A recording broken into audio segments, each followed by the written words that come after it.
Hi, Rars. Today we are back to continue our series on the Caro Kann, the complete Caro Kann, because obviously that's better than all the other series because we called it complete. And today we'll be looking at the classical variation, as you can see above, and let's see how the RAR masters destroy the GMs, or the garbage masters.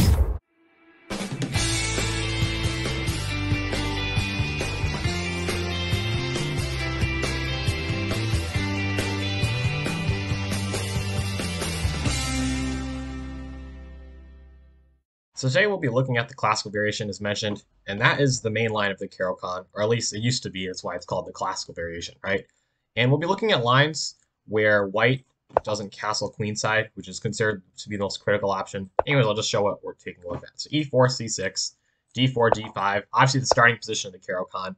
And here white has a few options. e5 is probably the main move nowadays, the advanced variation, as you can see in the database. Well, actually, let me add everyone to the here so we can all see how millions of games have been played now. E5 is probably the main line, but e takes d5, the exchange is very common at lower levels. But before the main lines were knight c3 and knight d2. And what this does is it just defends the e4 pawn, so white can put a knight in the center. And the idea is when black takes back, which he should do, is that white does have a slight space advantage, right? He does have a pawn in the center, the only pawn in the center. He's developed his knight, and white is hoping this will give him a small advantage. And should be mentioned, there's one bad alternative that some players have played here, and that's the move f3. This is going for what is called the Blackmar-Diemer gambit. I mean, that's what it's like. I actually don't know if I'm pronouncing it correctly, but Blackmar-Diemer gambit. It can also happen after d4. For those who are unfamiliar, it goes like this: if d4, d5, e4. This is the line, and as we can see, it's pretty similar. But it's like if black played c6 here, but it turns out that's not actually a problem. That's actually still a great position for black, and that's what we'll be taking a look at in this position. And now white probably will usually play bishop c4, because every other move, black will do probably really normal stuff. He's going to develop, maybe play bishop g4, or probably just bishop g4, e6, bishop d6, castles, right? And black will just have a better position because he's up a pawn, and the pawn's useful, right? He'll eventually strike back in the center with c5, and white will just have nothing. So bishop c4 is the main move, and the one thing to remember about this line, which is terrible, but you probably will face it, is not to play bishop g4 here. Plenty of black victims have played that, and that's very sad, because then most of them deserve to lose. 14,000 people fell for this to the simple bishop takes f7 check, 95, of course, and then white just grabs the bishop, and black is losing. Or white can be extra fancy and play the move bishop e5, which is even more funny. And probably the funniest line that deserves mentioning is what if black thinks he's smart and plays this move, then bam, queen takes f5 and h5, and tough luck, right? You just get checkmated. So, and wow, 40 games, pretty brutal. So don't fall for that trap. The good news is you just play bishop f5, and then there's nothing to worry about. You just avoid this one silly trap. Now, if white plays knight e5, I mean, so what? This will transpose in the main line, because after castling, which would also happen back here, castling is the main move, white will usually play knight e5, going for one last trick. The trick now is rook takes f5. And it's a little bit dangerous because then black would lose because white would take an f7, so more than a little dangerous. So again, black just simply defends and just doesn't freak out. And you might feel like, oh, why is my opponent attacking me? I don't want to get this type of position. But it's actually completely winning for black, because black's extra pawns will give him a great attacking chances in the middle game. He's just going to aim for c5. The engine even gives black, minus 1.5 here. Pretty insane, more winning than you'd expect. And that's because white has no concrete ways to do anything. And in the long term, his structure is just that bad. So for instance, bishop g5 is most common. Black simply unpins himself. Knight bd7. I mean, white is usually taken here. I guess he doesn't want black to do that.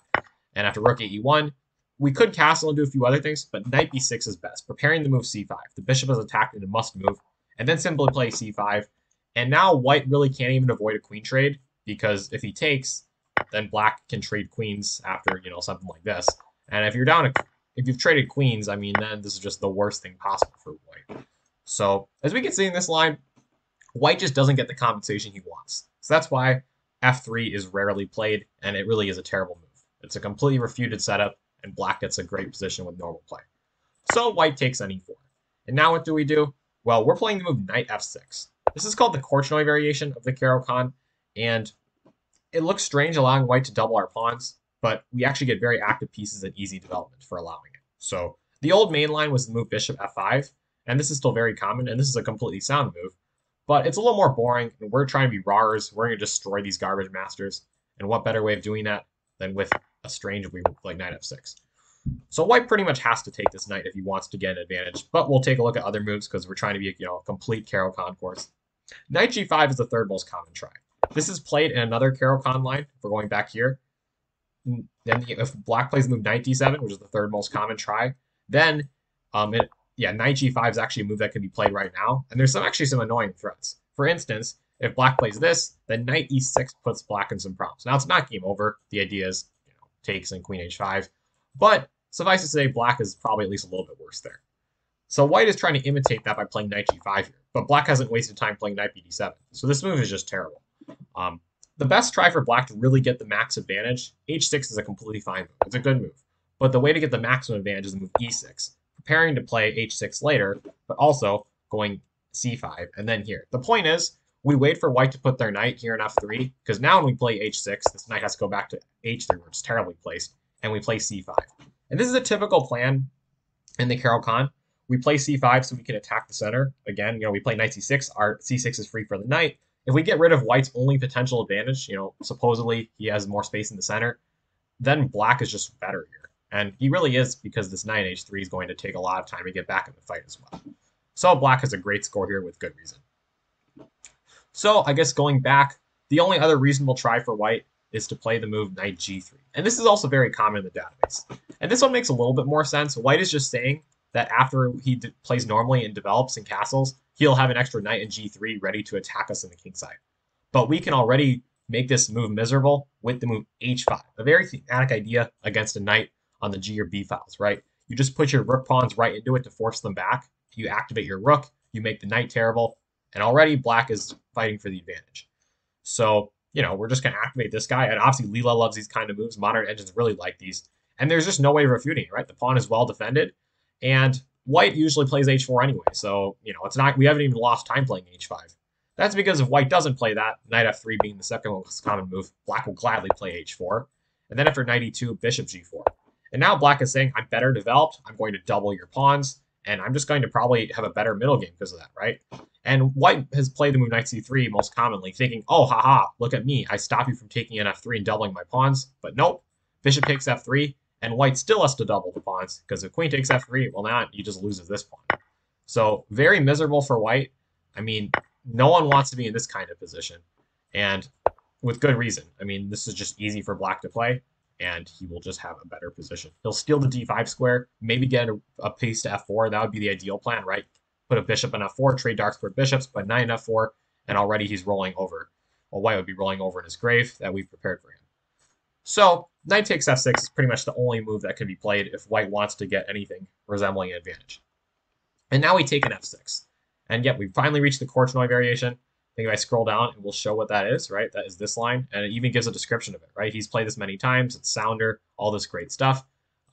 So good for Courtney, but unfortunate for Courtney. I guess he's not, well, whatever. Why are we talking about Courtney? We're talking about this opening. Knight f3 is the most common choice by white in this position. And, it's just the most obvious move. But it probably is not best. Black's plan, if white doesn't do anything, is to get quick development by playing normal moves. And those would include bishop d6, castling, and then usually maneuvering this knight to the g6 square, playing rook e8, maybe bishop g4. And unlike many openings, white isn't going to be getting a boring solid plus in this line, right? It's not like white is slightly better and playing for the advantage. Black actually, despite having this technically worse pawn structure, he can use these pawns to sometimes attack his opponent. And as we even saw in the intro game last time, he can get an attack if white's not careful. And it's actually very hard for white to make progress in his attack. So the Caro Kann's not boring at all. Both sides will be fighting for an advantage. And we'll be taking a look now at lines where white castles kingside. So in this position, white has played pretty much everything because black is forcing nothing. But the plans are simple for black. Whatever white does, we do bishop d6 and we castle, and then we figure out what to do next. Normally, we'll play rook e8, and then we'll swing this knight over to the king side. But of course, there are exceptions, and we always want to be prepared. Next week, we'll take a look at the main move at master level, and that's the move c3. This move is probably the strongest attempt by white. White aims to castle queenside by developing his pieces something like this, and tries to attack our setup. It's sharp, and black has a lot of resources, but apparently it's more threatening than the lines where white castles kingside, giving black an easier time to try to attack. So let's take a look at some moves here. Knight f3 is, of course, the main move that is not c3, but let's look at some other tries. Bishop d3, I mean, look at how many times this move has been played. This was even played in a real life tournament. I don't know why this guy did this. Look at this GM playing a Wonder Liang. I mean, that's a top player, and I think he got roundly destroyed, right? I mean, what in the world? Why didn't he take a d4? I don't know why Wonder didn't take a free pawn. I guess that was what we were wondering about. But anyhow, that's what you guys should do if you reach this position. And we go to Lichess. This position has been played. Look at this. This move has been played how many times? 30,000 times. And in Blitz, you just can take the pawn. And the worst part is, look at how few players actually took it. Only 5.3%, which means Rawers, we're going to pay attention in our games, and we're going to take here. And the funny part is White's thinking, oh, I have a brilliant discovery. And we're like, nope, no brilliant discovery for you. The best part is one person actually played Bishop b5. Yeah, I think you guys can refute that one. So that's pretty funny. So that's the worst option, of course. Another possible option, well, let's look at the move Bishop f4. This seems reasonable. White is just saying, I don't want your bishop to go to d6 because that's our plan. But we're actually happy to do this anyways. Supposedly, this is a good trade for White because he has the bad dark squared bishop. But things are not that simple. Black's queen is activated, and now if we put a rook to d8, we're just going to go after the d4 pawn immediately. So it's sort of, a structural imbalance where we're trading off supposedly, good positional potential for immediate dynamic counterplay against the pawn in d4. Now, most players have played knight f3 here as White, but that just loses to queen b4 check. Thanks for the pawn. And yeah, White is just going to be losing here. He's down a pawn, no compensation at all. And Black is just going to be really happy. So instead, c3 is forced to stop that plan. We castle, and I mean, bishop d3. White's setup looks all nice and solid. But again, this is the problem. He's very slow in developing and castling. He's still 2 moves away from getting to safety. So we go after that c5 pawn. I mean d4 pawn with c5. White probably will play knight e2.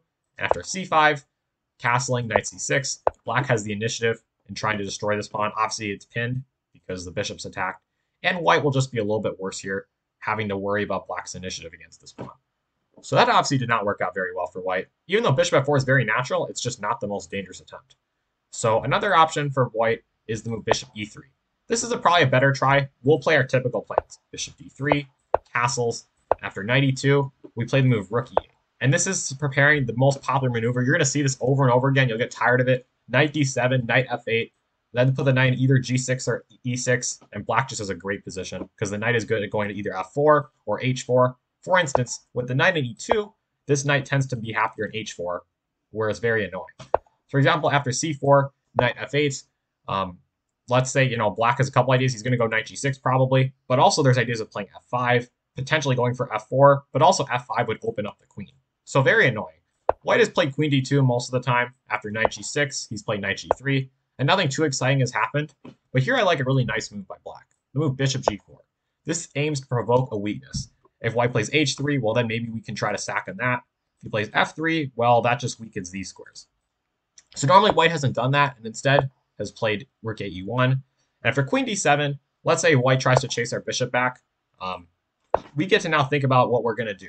We might go knight h4 here and try to sacrifice an h3 or g2. I'm not joking. That's a very dangerous idea by White for Black. Also, we might start pushing these pawns and causing annoying stuff to happen there. D5 might look like it's possible here, and it is, but it's not dangerous. We can take, bishop takes d5, and after bishop takes g6, bishop takes g3, Black is totally fine. I notice I probably have gone over this too slowly, so maybe I'm going to start speeding up now in the theory. There's a lot of stuff to look at here. My golly, how dare there be so much theory. So going back to this position, we've already looked at some of the moves. Knight f3 is the most obvious one that I guess we haven't looked at. Bishop c4 is the only one we haven't covered yet. And the idea now is after bishop d2, White is going to go queen e2 check. And this does seem to force an endgame. Oh, I want to actually mention the other move, but knight e2 instead. The idea here is to play bishop f4, but this is not a dangerous exchange because White is wasting a lot of time to do it. We castle, play rook e8, as usual, preparing our knight maneuver. And if bishop f4, we could take that, but even better is to ignore it and keep developing with bishop g4. And here's a very instructional moment. Most players in Lichess have played the move f3. Master level, okay, this has never happened. But this is actually a big mistake by White. And how come? A big weakness is provoked on e3. If we can get a knight to d5 in the future, e3 will be super problematic. We're going to exchange dark square bishops, so nothing will be able to defend e3. And it will be really scary for White. Now we can just retreat our bishop. We're also happy to trade off light square bishops. And after these trades, understand, we're not taking back with the pawn here, as a lot of people have done. That's a mistake. We're going for piece activity. Chess is about the pieces, not the pawns. And we're going to go after the d4 pawn, use the open e file to get this knight over to g6 to f4, something like that, right? And for instance, if white takes, which probably isn't best, we just pressure this d4 pawn, right? For instance, c3, c5. White will not be losing yet. But notice the key point here. In this line, black takes, white will take back with the knight, obviously. And at first sight, you might think, wait a minute, didn't white completely consolidate the position? He left us with a worse pawn structure, and he's just up a pawn the queen side. Yes, but black's actually still better here. Because there's one thing we forgot about, and we need to remember. King safety. If this pawn was an f2, white would just be better. But it's not. The pawn's an f3, which means this diagonal is weak. So white will probably play rook ad1, the most obvious move, right? Not letting us take over the open file. We play g6 and say, our king will be great on g7. And your king is not that great, because if it goes in the corner, well, that's a bad square for it. So who cares if you take the open file, which is the most obvious attempt. We play queen c5 check, force that king in the corner, and then we start attacking. And notice how our king is safe on g7. No one's going to just checkmate it. But this king is not in the same, happy position. Queen e5, sorry, rook e5, queen f2, rook e2. White's actually losing here, surprisingly enough. So again, provoking f3 is a huge win. h3, that's also good, but not, as effective. h3 is not as much of a weakness. But anytime we get them to play f3, we should be happy. So I just wanted to mention that as a really key thematic idea here, right? Since we're going for a kingside attack in most of these lines, we really do want white to push these pawns if he's ever going to do that for us.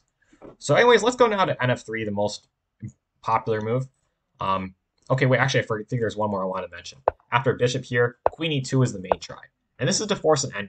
But, and we sort of have to go for it. I mean, we could play bishop e7, but this is probably not the best. Although if you really don't like endgames, you can still go for this. Because once black plays rook e8 later on, he will be forcing the queen to move again. But the endgame's actually not that dangerous. After taking, we take back with the king, actually, not the bishop.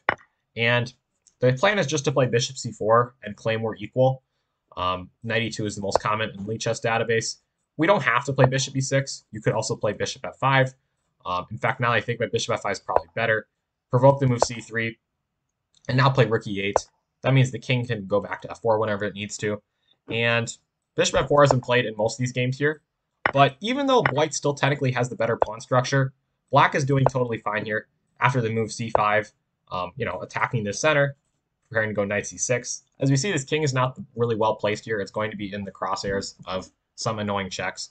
For instance, d takes c6, knight c6, and there's a little bit to be afraid of. Rook e1 is the best move, but knight e5, and black has compensation for the pawn. Now again, he needs to be careful here, but this endgame is certainly not terrible for him. It's very dynamic, and if b4 is played here, just to show an example of what can go wrong for white, a6. First I think, okay, move back the bishop. a5, and look at all these files opening. Suddenly, white's in huge trouble, because even if he tries to defend this pawn, we don't care. We take anyways, and now we've been given access to the a2 square. First, it's best to play rook d8 check to force this king away. And, I mean, the king obviously can't go back here, because then it would get checkmated very quickly. I mean, this is just the worst.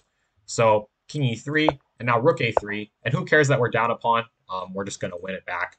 And, I mean, already white can barely defend. For example, rook c1 defending this pawn, rook e8 threatening discoveries. I mean, the king can't even really escape from them. So, I mean, king d2 would just lose to this. And, that. And, I mean, everything is just going to start falling apart. And, the pressure will never stop. Eventually, we'll figure out a concrete way. But, now this knight can't go anywhere because, I mean, it wasn't going to go back. Then knight d3 check. And, again, infinite discoveries. And they get destroyed. So, obviously, none of that was forced. But it just goes to show that even in the endgame, just look here, right? Black's pieces are able to get in the game very quickly. We play bishop f5. We just develop quickly. Okay, not bishop e6. Let me promote this to the main line. Oh, wait, no, I didn't mean to promote to the main line. How dare Lichess be so annoying? I meant to promote it to a normal sideline, and then I promoted it to a main line. Let me promote knight f3. There we go.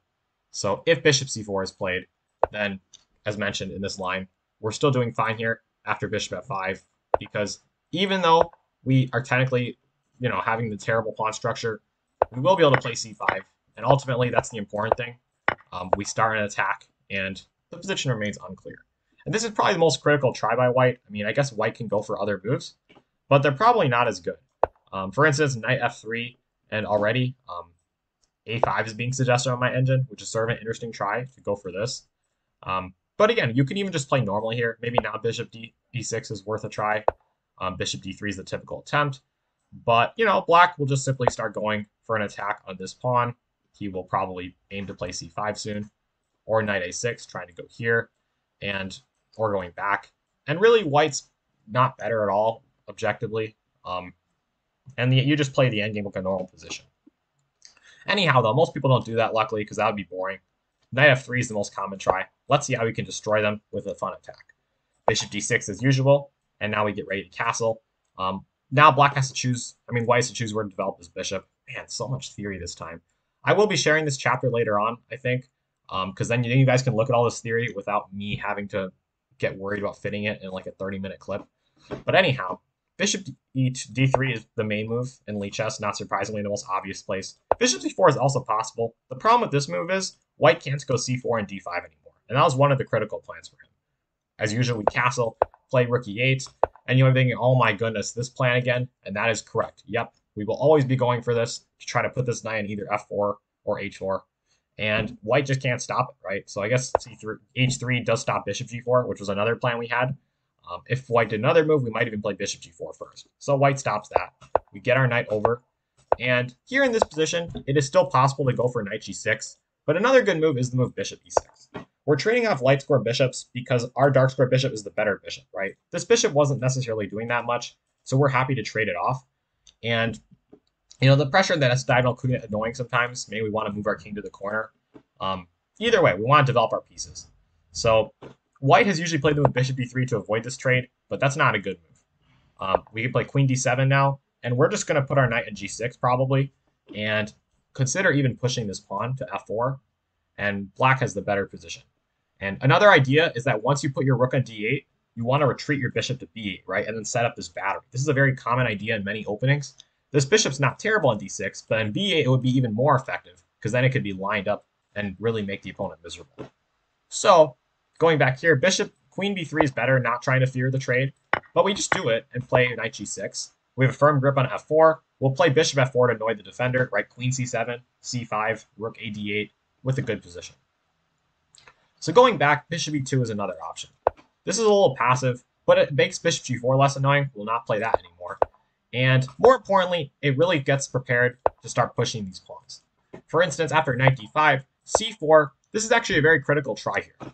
And after knight f8, if white sort of plays nothing moves, this would transpose into the game between Nepomniachtchi and Carlsen that we looked at last time. White was able to push some stuff on the queen side, but in the end, black was happy. When white played c5, that gave way the d5 square, and Magnus used it very effectively.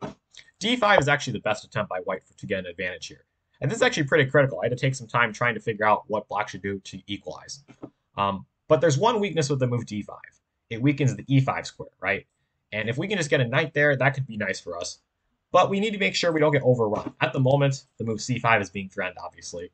And that's why most people have played the move c5.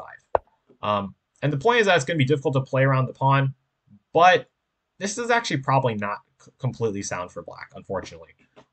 Now, white should not play b4, which is crazy. This is played in most of the games. This just doesn't work. I mean, some white players are just super aggressive, but this loses to rook takes e3.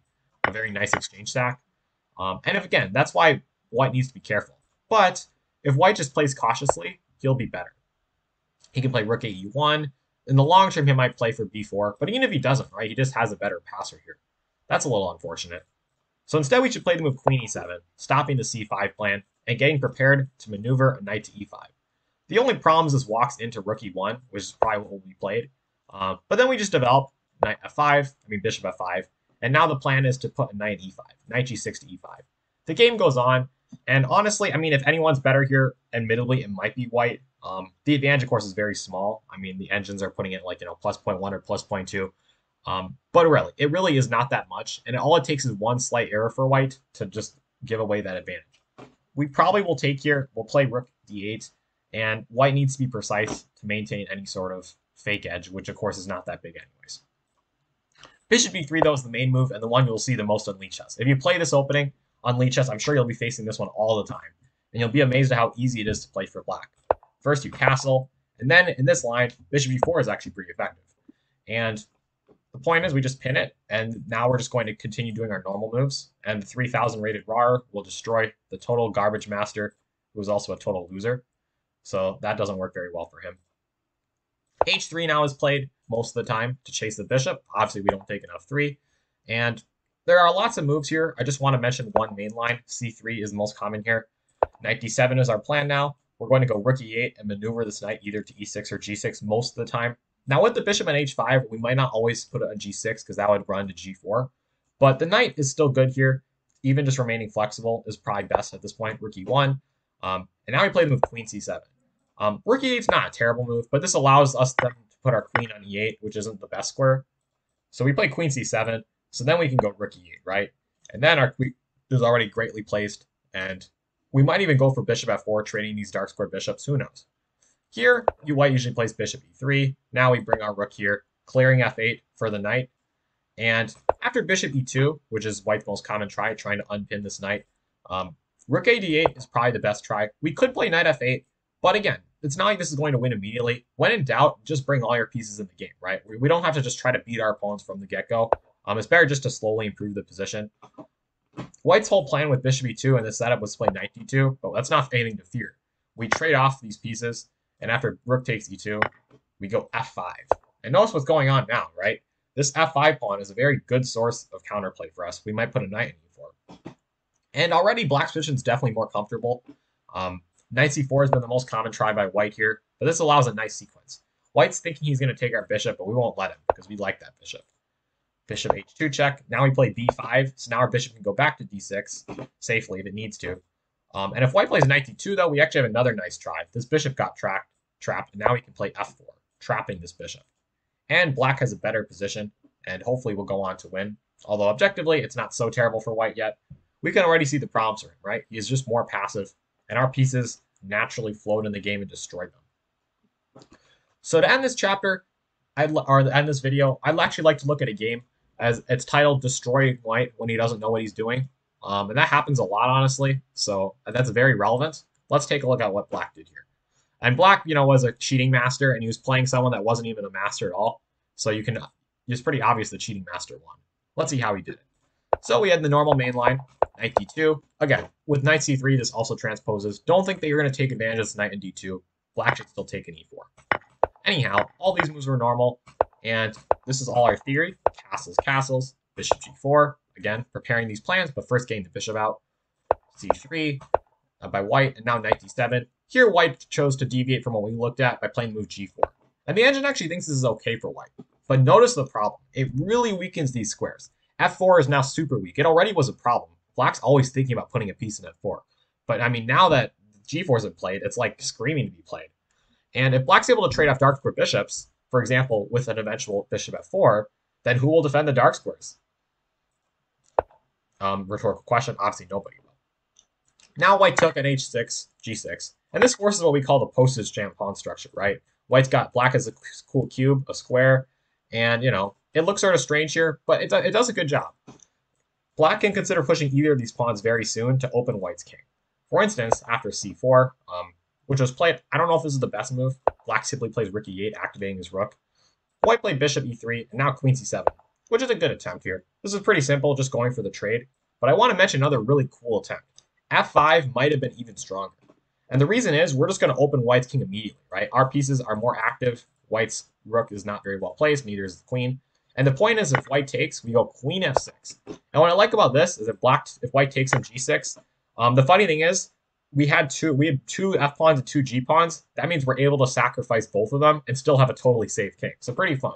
Now we take, white's king is more exposed, and after queen e6, we win back the pawn with a winning position. Pretty evil queen, right?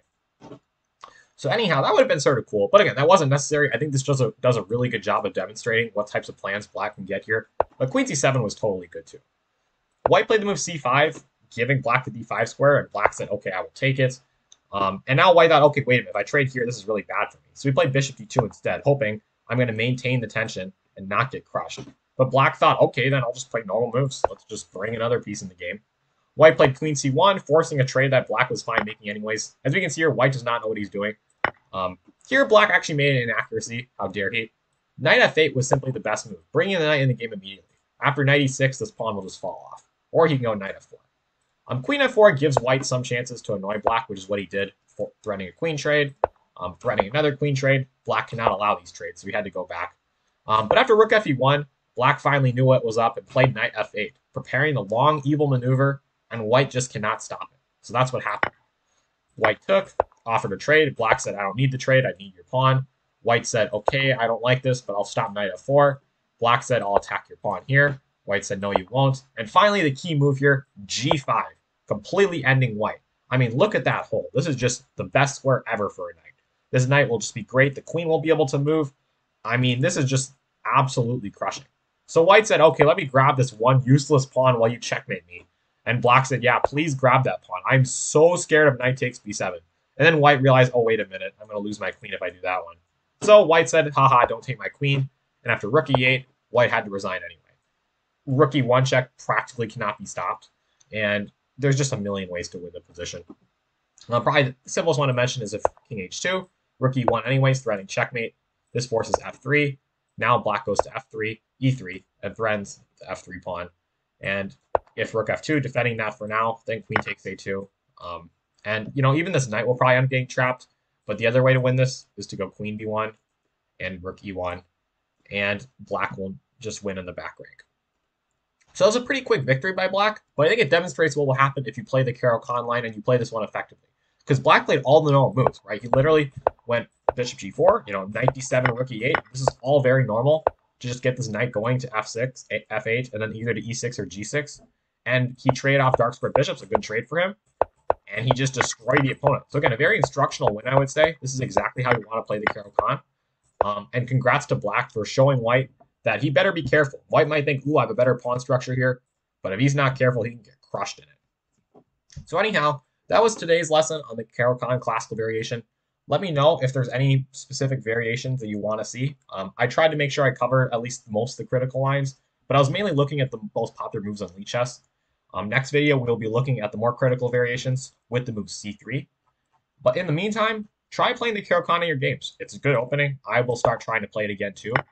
And we'll see how critical c3 is. I'm told this is dangerous, but with the raw attacker on the case, I'm sure it will be very easy for us to destroy.